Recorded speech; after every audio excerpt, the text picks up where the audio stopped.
நாம் இப்போ பார்க்குறது காடை பண்ணை தான். இங்கே தான் நான் எங்கள் பேரனை காமிக்கிறதுக்காக கூப்பிட்டுட்டு வந்திருந்தோம். நிறைய காடை வளர்த்துருந்தாங்க. அதையெல்லாம் விற்பனைக்கு அமைச்சிட்டு கொஞ்சம் ஒரு 10 காடை தான் இதுக்குள்ளே இருந்தது.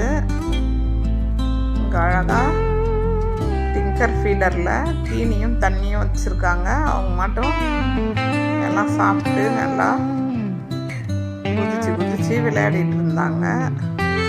நாங்களுமே அதை பார்த்து கொஞ்சம் தீனியெல்லாம் அள்ளி போட்டோம். அவங்க சூப்பராக விளையாடிட்டு சாப்பிட்டுட்டு இருந்தாங்க. ஓடி ஓடி விளையாடிட்டு இருந்தாங்க. இங்கே இந்த டிங்கர்லேயே நிறைய முட்டையும் போட்டு வச்சுருந்தது. காடை முட்டை புள்ளி புள்ளியாக மேலே கருப்பு கருப்பாக இருக்குது. குட்டி குட்டியாக இருக்குது அந்த முட்டை. அதில் கொஞ்சம் முட்டை எங்களுக்கு கொடுத்தாங்க. இதோ பாருங்க, ஏதோ இட்டு வச்சுருக்கு பாருங்க, நிறைய முட்டை. நாங்கள் அந்த முட்டையை வாங்கிட்டு வந்தோம்.